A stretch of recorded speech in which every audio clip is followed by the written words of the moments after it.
Hi friends, మానవ నాగరికత వికాసం తర్వాత మనిషి అనేక ఆవిష్కరణలు చేశాడు. శాస్త్ర సాంకేతిక పరిజ్ఞానాన్ని అభివృద్ధి చేశాడు. వేల మైళ్ల దూరాన్ని కూడా గంటలోనే చేరుకుంటున్నాడు. అంతరిక్షంలో అడుగుపెట్టాడు. ఇతర ఉపగ్రహాల మీద కాలు మోపి జయకేతనం ఎగరేశాడు.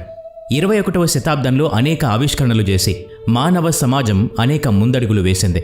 వేగంగా పరుగులు తీసే వాహనాలు, బుల్లెట్ రైళ్లు, ఆకాశాన్ని తాకే నిర్మాణాలు, అంతరిక్ష ప్రయాణాలు, ఆకాశ విహంగాలు, వైద్య రంగంలో నూతన ఆవిష్కరణలతో మానవ సమాజం కొత్త పుంతలు తొక్కింది.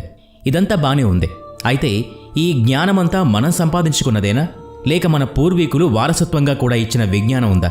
కేవలం ఇప్పటి మానవ సమాజం మాత్రమే ఈ పుడం మీద ఉందా, లేక గతంలో కూడా ఇలాంటి మానవ మనుగడ అస్తిత్వంలో ఉండి ఏదైనా కారణాలతో విధ్వంసం జరిగిపోయిందా? ఇలాంటి అనేక విషయాల్ని తెలుసుకునేందుకు మన చారిత్రక పరిశోధకులు ఆసక్తితో అనేక విషయాల్ని అధ్యయనం చేశారు. ఈ వీడియోలో అలాంటి విషయాల్ని డిస్కస్ చేసే ప్రయత్నం చేద్దాం. అందుకని ఈ వీడియోని ఎక్కడా స్కిప్ చేయకుండా పూర్తిగా చూడండి. మరికెందుకు ఆలస్యం, let's start our today's episode. ఈనాటి మానవ వికాసం కంటే ముందే అనేక ఆవిష్కరణలు జరిగి ఉన్నాయని, ఆశ్చర్యం కలిగించే విశేషాలు ఉన్నాయని చరిత్ర పుటల్ని తిరగేస్తే అర్థమవుతుంది. అలాంటి మానవ జాతి అనేక సంవత్సరాల పాటు ఈ పుడం మీద రాజ్యం వెళ్లిందని అర్థమవుతుంది. ఏ కారణాలతో ఈ అస్తిత్వాలన్నీ అంతరించిపోయాయి, తమ ఆనవాళ్లను వదిలి వెళ్లిపోయాయి, ఎందుకు రహస్యంగా దాచివెళ్లాయి? కారణాలేవైనా ఈరోజు మన అస్తిత్వానికి పునాది నాటి చారిత్రక అవశేషాల్లోనే ఉందనేది మాత్రం వాస్తవం. సింధు నాగరికత వికాసం దాదాపు 8000 సంవత్సరాలకు పూర్వం ఇలాంటి సంస్కృతితో మానవ జాతి విరాజిల్లిందనేది చరిత్ర చెప్తున్న సాక్ష్యం. సింధు, సరస్వతి నదుల పరివాహక ప్రాంతాల్లో ఈ సాంస్కృతిక వికాసం జరిగింది. అందుకే దీన్ని నాగరికత ప్రాంతం అని కూడా పిలుస్తారు. దీన్నే హరప్పా నాగరికత అని కూడా అంటారు. ఈ నాగరికతలో సింధు, మొహంజదారో ప్రాంతాల్లో చాలా అభివృద్ధి సాధించిన నగరాలు, వ్యవసాయం, వ్యాపారం, నిర్మాణ రంగాల్లో చాలా ముందు చూపుతో వ్యవహరించిన నగరాలు. వీటిలో రాజభవనాలు, రోడ్లు పక్కగా నిర్మాణం చేసేవారు. నీటిపారుదల విషయంలో చాలా అద్భుతమైన టెక్నాలజీని కనిపెట్టారు. నీటి నిల్వల కోసం చక్కని పైప్ లైన్ వ్యవస్థల్ని ఏర్పాటు చేశారు. ఈ పైప్ లైన్ల ద్వారా నిల్వ ఉంచిన నీరు స్వచ్ఛంగా ఉండేది. పర్యావరణ పరిరక్షణ కోసం కూడా ప్రత్యేక దృష్టి పెట్టేవారు. బంగారం, వెండితో పాటు ఇతర లోహాల్ని ఆభరణంగా ధరించేవారు. గణిత శాస్త్రం, జ్యోతిష శాస్త్రాన్ని కూడా విరివిగా వాడుకున్నారు. మరి ఇంతటి వికాసంతో విరాజిల్లిన నగరాలు ఎలా అంతరించిపోయాయి అనే ప్రశ్నకి చరిత్రకారులు 2 కారణాలు చెప్తూ ఉంటారు. మొదటిది, ఆర్యుల దండయాత్రలతో ఈ నగరాలు, సంస్కృతి అంతరించిపోయి ఉంటాయి. రెండోది, ప్రకృతి మార్పుల కారణంగా, వరద లాంటి విపత్తుల కారణంగా అంతరించిపోయి ఉంటాయి. సుమేరియా నాగరికత. సింధు నాగరికత అంతరించాక వెలసిన మరో నాగరికత సుమేరియా నాగరికత. ఈ రోజు కూడా నాటి టెక్నాలజీని మనం ఒడిసి పట్టుకునే ప్రయత్నం చేస్తున్నాం. దీన్నే మెసొపొటేమియా నాగరికత అని కూడా అంటారు. దజ్లా, ఫరాత్ ఈ 2 నదుల పరివాహక ప్రాంతాల్లో విలసిల్లిన నాగరికత ఇది. అందుకే దీనికి మెసొపొటేమియా అనే పేరు వచ్చింది. 2 నదుల మధ్య స్థానమని మెసొపొటేమియాకి అర్థం. గణిత శాస్త్రం, ఖగోళ శాస్త్రాన్ని బాగా అధ్యయనం చేశారు. 12 నెలల కాలంతో ఏడాది క్యాలెండర్ని రూపొందించడం విశేషం. చంద్రుడి ఆగమనం మీద ఆధారపడి కాలచక్రాన్ని నిర్ణయించేవారు. చిత్రలేఖనంలో విశేషమైన ప్రతిభ కనబర్చేవారు. నాటి కళాకృతుల గొప్పదనం గురించి ఈ రోజుకి ప్రత్యేకంగా చెప్పుకుంటారు. చిత్రలేఖనంలో ప్రకృతినే భూమికగా చేసుకోవటం విశేషం. పురావస్తు ఆధారాల్ని బట్టి ఆనాటి ప్రజలు వైజ్ఞానిక ప్రగతితో ఎంత సౌలభ్యంగా జీవించారో అర్థమవుతుంది. ఎంతో పురోభివృద్ధి సాధించిన ఈ నాగరికత కూడా అంతరించిపోవటమే అత్యంత విషాదం. కాకపోతే నాటి చారిత్రక ఆనవాళ్లతోనే ఈరోజు మనం నాటి వైభవాన్ని అంచనా వేయగలుగుతున్నాం. ఏ కారణాలతో ఈ నాగరికత సమాజం అంతరించినా నేటి ప్రపంచానికి ఒక కొత్త దారిని చూపించిందన్నలో సందేహం లేదు. బాబిలోనియా నాగరికత. మెసొపొటేమియా నాగరికత అంతరించడం, బాబిలోనియా నాగరికత వికాసం జరగడం 2 ఒకేసారి జరిగాయి.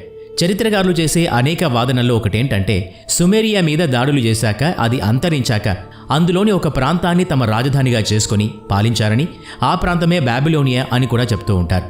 నాటి నగరవాసులు ఆర్థికంగానూ విజ్ఞానపరంగానూ చాలా ఉన్నత స్థానంలో ఉండేవారు. ఖగోళ శాస్త్రం, జ్యోతిష శాస్త్రంలో మరింత మేధోమదనం చేశారు. గణిత శాస్త్రంలోనూ పురోభివృద్ధి సాధించారు. గణకాల పద్ధతి కూడా బాబిలోనియా నాగరికతలోనే మొదలైంది.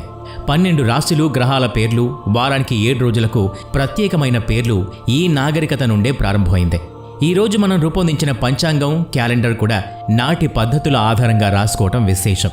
వీరు నిర్మించిన వేలాడే తోటలు ఈ రోజుకి ప్రసిద్ధిగాంచిన విషయాల్లో ఒకటి కావటం విశేషం.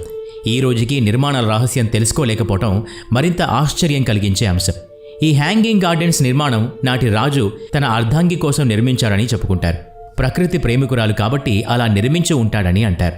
ఏదేమైనా నేటి ఆధునిక ప్రపంచంలోని నిర్మాణాల కన్నా నాటి నిర్మాణాలు సాంకేతికంగా పురోభివృద్ధి చెంది ఉండటం విశేషం. బాబిలోనియా సమాజం నీటి గడియారం, సూర్య గడియారం కూడా తయారు చేయటం విశేషం. ఇంతగా విలసిల్లిన ఈ నాగరికత అంతమైపోవటానికి మహమ్మారి లాంటి వ్యాధులు, ఆకలి చావులే కారణమంటారు చరిత్రకారులు. అలాగే ఇక్కడ కరువు, పాలకుల విధానాలు కూడా మరొక కారణమని చెప్తూ ఉంటారు. ఈజిప్ట్ నాగరికత. బాబిలోనియా నాగరికత తర్వాత మానవ వికాసంలో అత్యున్నత వికాసంతో విరాజిల్లిన నాగరికత ఈజిప్ట్ నాగరికత. నైల్ నది పరివాహక ప్రాంతంలో నార్త్ ఈస్ట్ ఆఫ్రికాలో విలసిల్లిన ఈ నాగరికత కూడా ఎంతో పురోభివృద్ధి సాధించిన నాగరికత. పెయింటింగ్, ఆర్కిటెక్చర్లో ప్రపంచ ప్రసిద్ధిగాంచారు. వీరి గణిత శాస్త్రం, సైన్స్ ఎంతో ఉన్నతిని సాధించాయి. త్రిభుజాకార, చతురస్రాకార కొలతల సూత్రాలు నాటి గణిత శాస్త్రం నుండి అందిపుచ్చుకున్నవే. గుణింతాలు, భాగహారాల లెక్కలు వీరి నుంచి నేర్చుకున్నవే. త్రిభుజ, చతురస్ర, దీర్ఘచతురస్ర సూత్రాలు వీరు అభివృద్ధి చేసినవే. పైథాగరస్ సిద్ధాంతానికి కూడా వీరే ఆద్యులు. ఈ గణిత సూత్రాలన్నీ పిరమిడ్ నిర్మాణాలకు వాడుకునేవారు. వీటి ప్రాతిపదికనే అద్భుతమైన కట్టడాలు నిర్మించేవారు. పిరమిడ్ల నిర్మాణానికి ఈ నాగరికులు వాడిన సాంకేతిక పరిజ్ఞానం ఈ రోజుకి అంతుచిక్కని రహస్యంగానే మిగిలిపోయింది. ఈ రోజుకి ప్రపంచ ప్రసిద్ధ కట్టడాల్లో పిరమిడ్ల నిర్మాణం కూడా ఉందంటే వాటి గొప్పతనం ఎంతదో అర్థం చేసుకోవచ్చు. ఇక్కడ మొత్తం 138 పిరమిడ్లు నిర్మించి ఉన్నాయి. ఈ మొత్తం పిరమిడ్లలో గిజా పిరమిడ్ మాత్రం ఇప్పటికీ ప్రపంచ ప్రఖ్యాతిగాంచిన ప్రదేశాల్లో ఒకటిగా ఉంది. నాటి నాగరికత ప్రపంచంలో రాజ్యాధికారులు చనిపోయినప్పుడు వారి భౌతిక దేహాల్ని కప్పి ఉంచేందుకు ఈ పిరమిడ్లను నిర్మించేవారు. ఈ పిరమిడ్ల లోపల తినుబండారాలు, దుస్తులు, ఆయుధాలు కూడా పెట్టి ఉంచేవారు. మరణించిన తర్వాత కూడా వారు ఈ సామాన్లు ఉపయోగించుకుంటారనేది వారి నమ్మకం. నీటి మీద నడిచే పడవలు, నౌకల నిర్మాణానికి పునాది కూడా ఇక్కడే మొదలైందని చరిత్రకారుల అంచనా. నైల్ నది మీద ప్రయాణానికి విశాలమైన నౌకల్ని వాడేవారు. పరిశుభ్రమైన పరిసరాల విషయంలో, నీటిని స్వచ్ఛంగా ఉండే విషయంలో ప్రత్యేక శ్రద్ధ కనబరిచేవారు. ఇంత పరిణతి చెందిన నాగరికత వికాసం జరిగాక కూడా అంతరించిపోవటమే విషాదం.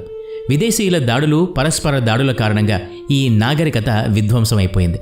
నాటి పాలకుల విధానాల కారణంగా 2 కూటములుగా విడిపోయారు. ఘర్షణలు మొదలయ్యాయి. నాగరికత అంతమైంది. అయినా తమ చారిత్రక కట్టడాలతో మాత్రం పదిలమైన స్థానాన్ని స్థిరపరుచుకున్నారు. మయా నాగరికత. మయా నాగరికత ఆవిర్భావం మీద అనేక వాదనలున్నాయి. కొద్దిమంది అమెరికాలో జరిగిందని, మరికొంతమంది చరిత్రకారులు కొలంబియాలో మొదలైందని అంటారు. ఎలా ఎక్కడ మొదలైనా ఈ నాగరికత ప్రపంచంలో వైజ్ఞానిక శాస్త్రం మాత్రం ప్రపంచాన్ని ఆశ్చర్యపరిచింది. ఇతర నాగరిక సమాజాల కన్నా మయా నాగరికత ఎన్నో రెట్లు పురోగమనంలో ఉంది. వర్షాధారం మీద నీటిని నిల్వ చేసుకున్న ఈ నాగరికతలో వ్యవసాయం కూడా ఎన్నో రెట్లు ఉన్నతిని సాధించింది. ఖగోళ శాస్త్రంలోనూ, ఇంజనీరింగ్ టెక్నాలజీ విషయంలోనూ ఈ రోజు కూడా ఒక దిక్సూచిగా ఉంది. సాహిత్య, సాంస్కృతిక రంగాలు కూడా పరిఢవిల్లిన నాగరికత సమాజమిదే. కళాత్మక వికాసంలో ఈ నాగరికతను స్వర్ణయుగమని కూడా అంటారు. వైద్యశాస్త్రంలో కూడా అభివృద్ధిని సాధించారు. పిరమిడ్ల నిర్మాణంలోనూ ప్రత్యేకతను చాటుకున్నారు. క్యాలెండర్ రూపకల్పనలో 290 రోజుల్ని ఒక సంవత్సరంగా పరిగణించారు. ఈ రోజు మనం గొప్పగా చెప్పుకునే ప్లాస్టిక్ సర్జరీ ఇక్కడి నుండి నేర్చుకున్నదే అంటారు. ఈ నాగరికత సమాజంలో మానవ వెంట్రుకల్ని అనేక గాయాలు మానేందుకు లేపనంగా వాడేవారు. కాగితాన్ని కూడా తయారు చేశారు. ఇంతగా విరాజిల్లిన ఈ నగరాలు స్పెయిన్ దేశ దాడులతో అంతరించిపోయాయని ఒక వాదన చేస్తూ ఉంటారు. తీవ్ర వర్షాభావ పరిస్థితుల కారణంగా కూడా అంతరించిపోయిందని మరో కారణం కూడా చెప్తూ ఉంటారు. అయినా సరే నిర్మాణానికి, చిత్రకళకు, ఇతర అనేక విషయాల్ని తన ఆనవాళ్లుగా విడిచి వెళ్లటం విశేషం. ఈరోజు మన సొంతం, మన శక్తియుక్తులుగా చెప్పుకునే జ్ఞానం, సాంకేతిక పరిజ్ఞానం లాంటివేవి కూడా నిజానికి